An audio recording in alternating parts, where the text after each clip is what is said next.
What is going on, everybody? Welcome back to another video. In today's video, I am doing a Crested Gecko care guide for the first time in 2 years. There's a ton of information that I've learned and different tips and tricks that I've picked up since the last video that I made. So if you've watched my other ones, definitely watch this one because there's a lot of tank and upgrades that I've made to their tanks and different ways that I keep them now that I definitely think you guys are going to want to watch. Information updates all the time, so you definitely want to make sure you guys stay updated. Before we get into it, I'm going to show off my girl Papaya. She is one of my best creations that I've made so far. I do breed crested geckos, in case you guys are wondering.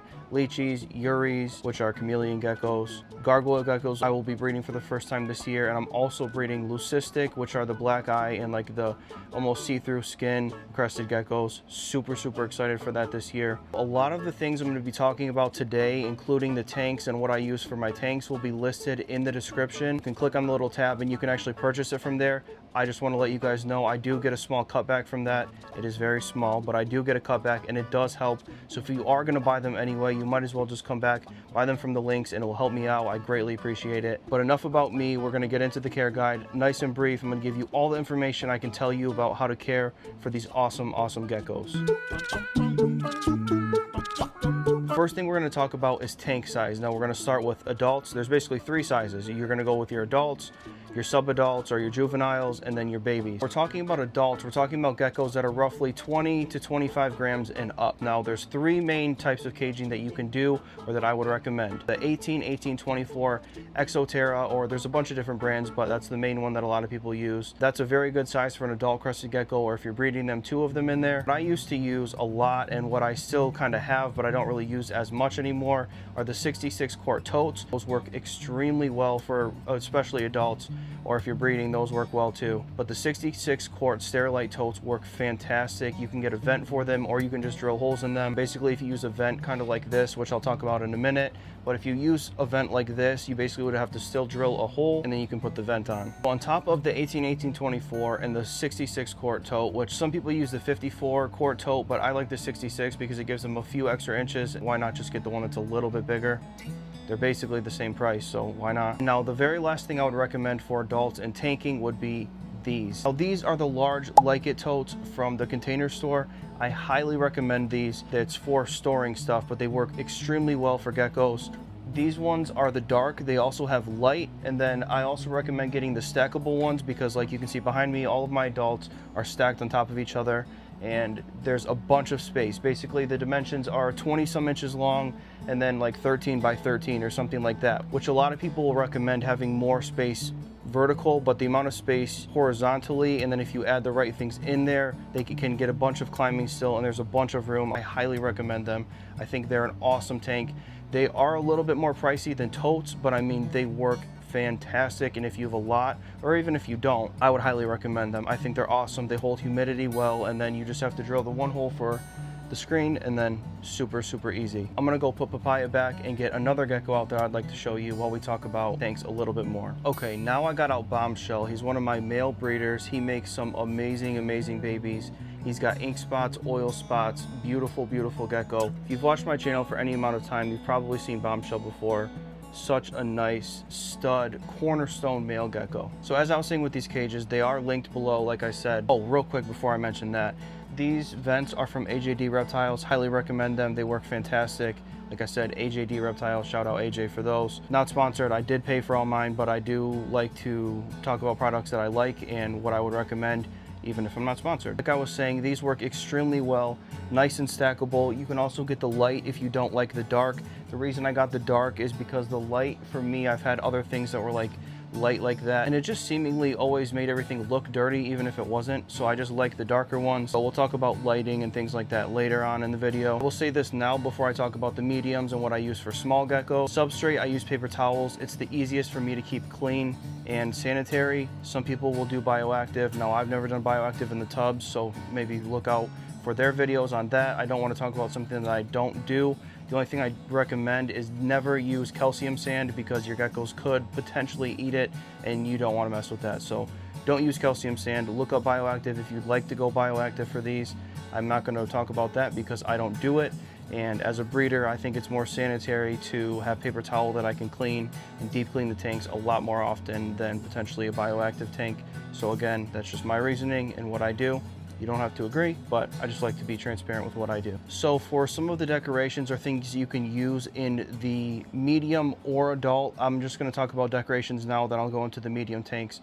But I like to use the pool noodles or the pool insulator pipe. Now that stuff works fantastic. You can get that at any hardware store, anything like that. You cut it up to the little bit longer than the width of your tank, and then you can kind of wedge it in there, and they use it for branches, which I'll show you guys now. It's super easy. The geckos like it, and if you have to throw it away and replace it once a year, which is typically what I do personally, then it's super cheap to replace them and just put fresh ones in there, but they're also really easy to wash. The only thing I would recommend is make sure that if they fall, your gecko's not trapped in there or go in there to hide, and you put it back on your tank not knowing your gecko's in there. I've heard of somebody having that happen and then their gecko dying, but I've never had experience with my geckos going in there, so just monitor that, but I've never had any issues. If you make it the right size width, I've never had a gecko actually go into it because they don't even knock it down. So just make sure it's the right size, and then you shouldn't have any issues with that. I also use plastic fake plants. Those work extremely well as far as decorations go. I also will use paper towel rolls or toilet paper rolls for hides. The geckos seem to love it. And then as far as a lay box or a humid hide, I use these containers from the dollar store that I cut a hole in, and some people put dirt in it. I have not done that. I've heard that sometimes it's easier to collect eggs because you'll see when your females go in there because there'll be dirt all over the tank. But for that reason, I don't use dirt because I don't want to have to clean up dirt all the time if they go in there and make a mess. So I will basically just put sphagnum moss in here or some type of moss in here, and then it's nice and transparent, so when they lay eggs, they typically lay them on the bottom. Now, not all females will always lay on the bottom of the container, but most of them will. So just little tip or trick there. You can just take your fingers through and make sure that there's no eggs, or just pick up the container and look. It's typically what I do as far as breeding, but this video is not about breeding. If you want to see a video on breeding, I do plan on showing my pairings for the season, as well as how to breed geckos, again, in short order. So basically, make sure you guys are subscribed to the channel, and while you're subscribing, make sure you like, because why wouldn't you like? This is a great video and very helpful for you. Those are some of the recommendations I have for putting things in the tank for them, especially for the larges. Those seem to work out well. There's also trees from Pangea that they sell that are like bendable trees. I will say, little fair warning for you, super hard to clean. So if that's something that you're interested in, make sure that you're willing to clean it, because they're not super easy to clean, and they're kind of a pain in the butt to clean. So like I said, kind of a pain in the butt. If you don't mind cleaning them, or you only have a couple geckos, probably get the bendable trees. They work great. Mix it with the pool noodles or the pool insulator, or the pipe insulator cover. It kind of looks like a pool noodle, but it's hollow in the middle. Now for food and water dishes, I use water bottle caps or the eye contact lenses caps for my babies, or water bottle caps for my baby foods or juvenile foods. And then for adults, I use the silicone cups. They work extremely well for filling up adult foods. And then, like I said, for the waters, Gatorade caps or big, large water bottle caps work great for waters for the geckos. So now that we got what you can put in the large and medium tanks out of the way, obviously you just adjust for size. But for the medium tanks, one of your options for the medium-sized geckos are your grow outs if you're growing them out, or basically anything from 10 to 20-ish grams before you upgrade them to adult. You can put in a 12, 12, 18 size tank. You could also put them, if you like totes, you can put them in a 27 quart tote that's basically nice and tall, nice and wide, and gives them some space. Again, you can put the pool noodles in there or anything like that, plastic plants, toilet paper roll. It doesn't look the best, but as far as what the gecko needs and what they like, they love it. So highly, highly recommend. And then just like the large like it totes, they make medium like it totes. So they're a little bit shorter, a little bit smaller, and not as long. So it's basically the same thing. You would just probably get a smaller vent because you don't need this big of a vent. These are 6-inch vents for the large size. I believe you could probably get away with like a 4-inch if you go with the medium ones for your grow outs. Again, highly recommend these. I don't have any mediums currently, but I'm thinking about doing a whole new rack, which it's not a rack, they're all individual tanks, but a whole new rack of mediums for my grow outs. I'm really debating that. So then for the small geckos, I only recommend one thing, and it is a 6-quart shoe tote, and they're very simple to make. You can again add the vents. I would use probably the 2 or 2.5-inch vents, or use a soldering iron to poke a bunch of holes. That's up to you. I basically do 2 rows of 7 or 2 rows of 8 on each side if I'm poking holes or using the soldering iron for my 6 quarts. Or if you want to do the vent, like I said, you can get the 2.5-inch. And for those, I basically will put a fake plastic plant Now there's this stuff called gutter guard that basically is made to protect your gutters, but if you cut it up in small pieces, you can kind of make a little archway, and the geckos like to climb on it, especially the babies. It'll help them get suck shed off. Now with those, I will do for a height, I will do a toilet paper roll cut in half, basically just flatten it, cut it in half, and you have two. The babies love to hide in those, so if you put that in there with either, or an egg crate, like an egg carton, the plastic plant, and the gutter guard, and you have the food and water dish, the babies will be loaded and be perfectly good up until around 10-ish grams. Now that'll depend on if they have a tail or not. I would recommend around the 10-ish gram size mark that you would move them out. That was basically how I keep my geckos in their tanks. I'm gonna swap him out for another gecko, and then we're gonna talk about food and what I feed my geckos. By the way, the reason I'm getting all boys for the most part, other than Papaya, is because all my girls have started to breed or they're being paired currently, and I would like to keep them going and not really stress them out. So I'm grabbing some of the males that are on a break, that are not currently breeding. They're getting a little break from females for a couple days, and then they'll go back with another female. So just so you know, that's why I'm mostly showing my boys right now, because they're kind of having a couple days off to take a break and then be paired with their next female. So the next boy we have up is Clark. Clark is another cornerstone gecko. He is a massive, massive gecko. I'm trying to show pure size of him. He is a monster, and he has one of the best heads I've ever seen on a Dalmatian. And of course, when I saw him, I had to get him. He is just an absolute monster. I mean, you see how big he is. This is a massive gecko. Look at the head on that. Structure-wise, this is one of the nicest Dals I've ever seen, and he made some crazy babies for me this year. I have a few listed on Morph Market, so if you guys don't follow me there, make sure you check it out. I feel like for what you're getting in My Breeders, I price very, very fairly. Some of the prices I've seen out there are absolutely ridiculous. I feel like I price very fairly for the quality of the geckos that you will get, but we're not going to talk about that right now. We'll talk about my Morph Market and things like that at the end. So now we're going to talk about food. Now the main two things you're going to feed your crested gecko are bugs and a commercially prepared diet like Pangea or something like that. So first we'll talk about bugs. Now I've experimented with quite a few different types of bugs, and I would say my favorite are crickets. They have the best feeding response for the geckos, and the geckos just seem to love them more overall. So crickets I recommend. I've seen people use mealworms and things like that. Now I haven't had much luck with those, and I feel like the exoskeleton could be a little bit rough for digestion, especially with babies.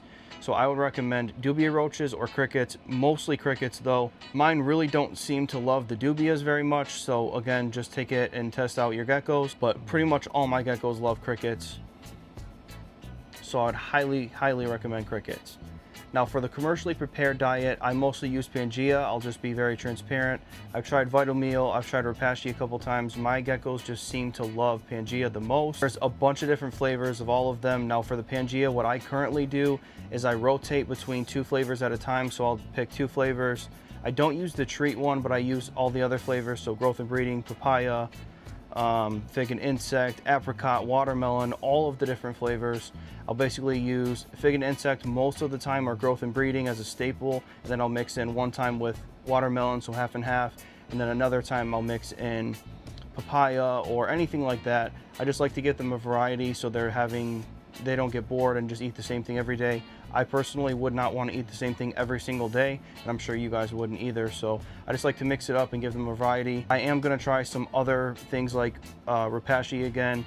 I'm also going to try Vital Meal again, which I did try before. They just didn't seem to love it, so you know, I'll just see. So for the food and water dishes, like I had already said, the silicone dishes, water bottle caps, Gatorade caps, really big water bottle caps, all that stuff works very, very well. Some people even make 3D printed ones, which are pretty cool. So there's a lot of different options and a lot of different things for you to choose. Now we're going to talk about temperature and humidity. So the first thing we are going to talk about is temperature. Now my room at all times, so winter or summer, typically stays between 72 degrees or 70 degrees at the lowest and 78 or 79 degrees at the highest. Winter time, I would say I'm typically 70 to 73, and then summertime it's 73 to 77, give or take, somewhere in there, usually around 75, and then winter's like 72 if you want exact. I like to cool off the room a little bit. I don't want it to be super cold, obviously, because they're a tropical animal, they need those tropical temperatures. Those are my recommendations for the temps. Now humidity, you want it 50 to 80%, and where people make mistakes are they think it has to be 80% or could be 80% at all times, and you do not want that. The biggest mistake I see people make is having it be too humid for the geckos, and then they get respiratory infections or different issues like that relating to humidity and having it be too wet. Things will mold, things like that. My best recommendation to you is when you're spraying, I would recommend spraying at nighttime since they are pretty nocturnal, or I think they're technically crepuscular.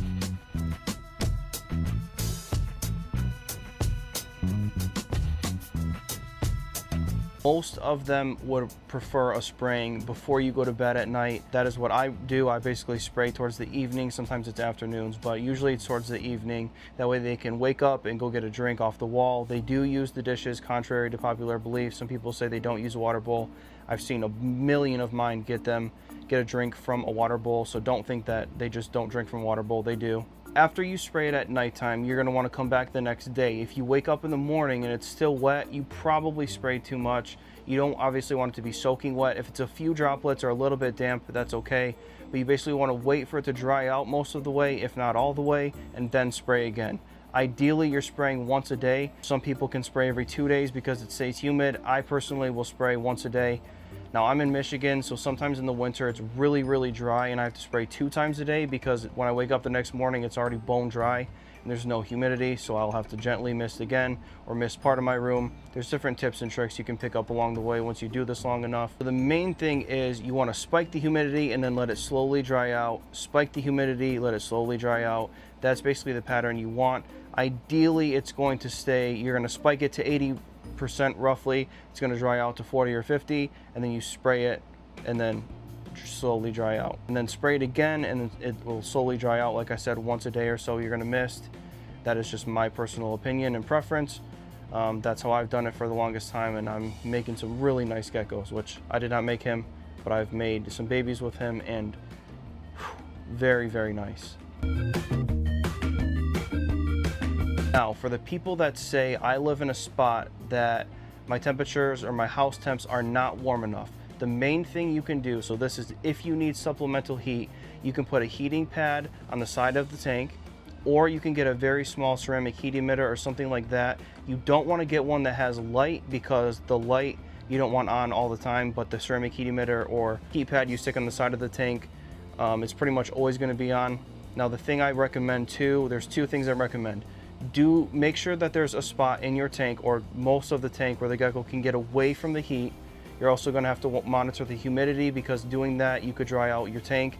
And then any heat source you add to the tank, you want to plug it into a thermostat. They're like $20. It's worth it. Just do it. You do not want Kentucky Fried Gecko. Trust me. I've seen so many people make the mistake of putting a heat lamp on there. Their gecko gets all crispy. It's gross. It's not cool. Just make sure you spend the extra money and get that. Okay, I'm gonna go put Clark down, and I think I'll just finish this without a gecko. All right, so now that we just talked about if you actually need supplemental heat, the next thing we're gonna talk about is lighting. Now, lighting, I like to do a 12 and 12 cycle, so 12 hour on, 12 hours off. A simple LED light would work, or if you've got a room that you just leave the light on for 12 hours and then shut it off for 12. But roughly 12 and 12. Summertime you can do a little bit more. Wintertime you can do a little bit less. That's just up to you, but a basic guideline is 12 and 12. Now, a lot of people will ask too, do they need UVB? The short answer is they can survive without it. I currently do not give mine UVB, so I'm not going to talk about what type of UVB you would need, because I feel like that's ignorant of me to talk about something that I don't currently do. So I don't want to give you guys false or bad information when I don't currently do it. But I do not currently use UVB, and I don't know a ton of people breeder-wise that do use UVB. But again, just do your research on that if that is something that you'd like to add to your gecko tank. I'm also not going to talk about bioactive because I've done it a few times, but I haven't done it enough recently to be able to give you enough informed opinions or different tips or things like that. So maybe go to somebody and look at that if you're looking for a bioactive tank.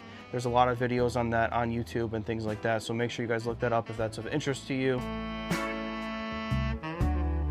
Now, to close it off, we're going to kind of talk about, for a very, very brief minute, I don't want to waste your guys' time. So if you ever want to get a gecko from me, I would suggest following me on Instagram, because sometimes I will just throw up a random deal on my story. The first person to reach out to me will get that deal. So if you want a deal from me, like I said, it's random. It's just like I'll see a gecko and I'm like, let's just put this one on sale. Or I might not even have it listed, but I might just take a picture and say said price, and then you reach out, it'll be your gecko. So make sure you follow me on Instagram. Obviously make sure you subscribe here. And then where I sell most of my geckos currently is Morph Market. It's just TM Reptile, just like everywhere else. I've got, like I said, very, very good prices, I think, for Dales. Like if you look at my lineage versus some of the other geckos out there currently that are Dales, I see the prices of those versus mine, and I see the lineage of those versus mine, and I won't say much, but I just think price-wise, bang for your buck, quality of geckos and the quality of breeders,